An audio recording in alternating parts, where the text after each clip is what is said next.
Assalomu alaykum aziz do'stlar, yaxshimisizlar, yaxshi yuribsizlarmi? Sizlar bilan men Ozod. Bugungi videomda ikkita mavzu haqida gaplashamiz. Birinchisi o'sha Fransiya prezidenti rostdan ham kechirim so'radimi?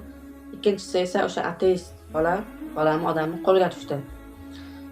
Birinchisini aytadigan bo'lsam, Fransiya prezidenti Emmanuel Macron o'z Instagram sahifasiga bitta video joyladi. Unda o'sha kimlar uchundir kechirim so'radi, kimlar uchundir esa Macron qo'rqoqlikdan bu videoni chiqardi ekan. U Al Jazeera TV degan kanalga intervyu bergan ekan. Men hammasini to'liq tarjima qila olmadim, lekin videoning tagidagi izohini tarjima qildim Google переводчикdan.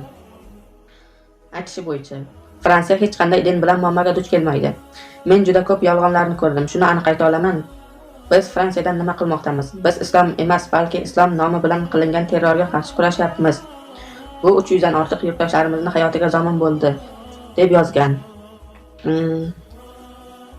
Keyin videoning ichidagilardan ham ozgina tushunganlarim, yana ham bilmadim. Videoni keyin oxirida qo'yib qo'yaman. Oxirida fransuzchani siz agar bilsangiz, bemalol ko'rib tushunib olishingiz mumkin. Biz o'sha islomdan tashqaridagi islom niqobi ostidagilarga qarshi kurashyapmiz dedi. Menimcha bu keyin videoda yana aytib o'tgan, biz shaxsan men karikaturalarni oqlamayman degan. Shu joyda unga savol berish kerak edi. Karikaturalarni oqlamasangiz, nimaga devorga chizilgan karikaturalar, devorga ilingan karikaturalarni yoki bo'lmasa katta o'sha Charlie Hebdo jurnalini yopib tashlamadingiz deb aytish kerak. Chunki butun hukumat uning qo'lida, yopib tashlasa bemalol qilsa bo'ladi. Mayli, o'ziga endi to'g'rimi noto'g'rimi qilmishlari jazosini oladi bir kun emas bir kun. Masjidda ham aytib o'tganda, Fransiya prezidentiga hech qanaqa bir portlashlar qilmasligimiz kerak. Biz islomdagilar, musulmonlar uni jazosini Alloh beradi degandi. Men shu gaplarga qo'shilaman. Keyingisiga o'tsak, ateist qo'lga tushdi. O'sha xabarlaringiz bor, TikToklarda hamma joyda videosi tarqab ketgan. O'sha Qur'oni Karim muqaddas kitobga oyog'ini qo'yib, varaqlarini g'ijimlagan. Bu videoni qo'yib qo'ymayman, chunki ko'rsam o'zim bir ko'nglim boshqacha bo'lib ketadi. O'sha karochi qo'lga tushibdi. Uni Ichki ishlar vazirligi ushlabdi. Unga 2 yildan 5 yilgacha qamoq jazosi berilishi mumkin ekan. Menimcha bu kam, yana ham bilmadim. Men hech qanaqa konstitutsiyaga qarshi chiqmayman.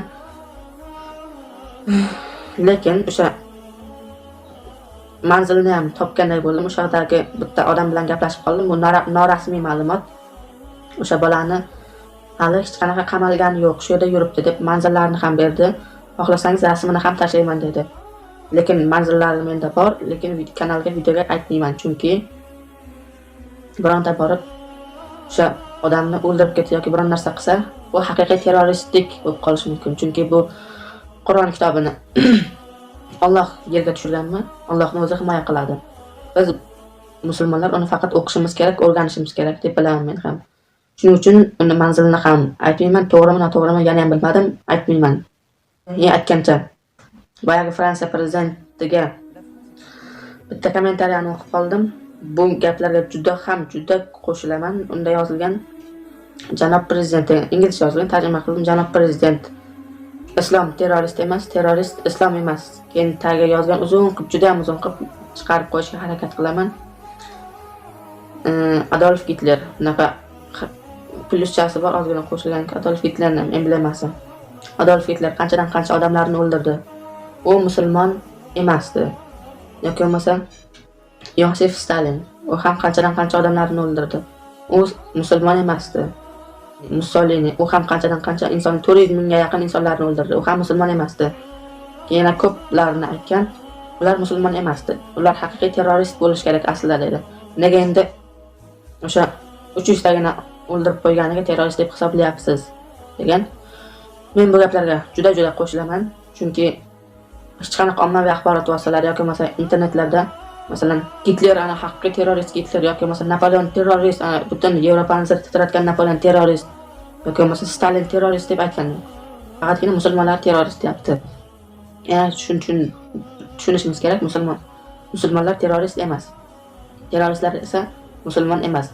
Hozirgi o'sha Suriya, Iroqdagi terroristlarni aslida boshliqlari butkul boshqalar, kofirlarmi, o'sha nima desa bo'ladi, boshqa kuchlar, qora kuchlar turibdi. Shuning uchun ularni islom deyish kerak emas. Xullas, bugungi videolar shulardan iborat edi. Ko'rishguncha, agar yangiliklarni yana ko'rib qolsam, kanalga chiqaraman. Shuning uchun kanalga obuna bo'lib qo'yishni unutmang, albatta. Video tarqalishi uchun esa like bosishni ham unutmang. Bugungi videolar shulardan iborat edi. Hammaga xayr, ko'rishguncha. Acceptable sur la France, corroborer tous les mensonges qui étaient dits sur nous, sur ce que j'avais pu dire, et être les complices tacites du pire. Vous savez, je veux que vous compreniez ce que nous sommes en train de faire en France. Depuis plusieurs années, nous combattons le terrorisme, avec force. Il a coûté la vie à plus de 300 de nos concitoyens, et parfois d'étrangers qui vivaient sur notre sol. Ce terrorisme, qui est fait au nom de l'islam, est un fléau pour les musulmans du monde entier. Vous le disiez vous-même tout à l'heure. Vous savez, quand on regarde les chiffres qui aujourd'hui font autorité, si on prend les 40 dernières années dans le monde, plus de 80% des victimes de ce terrorisme sont des musulmans. Lorsque des jeunes filles sont enlevées au Nigeria par des groupes au nom de l'islam, ce sont ces jeunes filles dont les familles sont musulmanes qui en sont les victimes. Lorsque telle maternité est bombardée, je pourrais citer des dizaines d'exemples. La principale victime du terrorisme fait au nom de l'islam sont les musulmans. Ce terrorisme, nous le combattons parce qu'il nous frappe sur notre sol. Il y a ensuite une deuxième catégorie que j'ai décidé de combattre. Et là-dessus, il y a eu des incompréhensions parce qu'il y a eu un problème de traduction.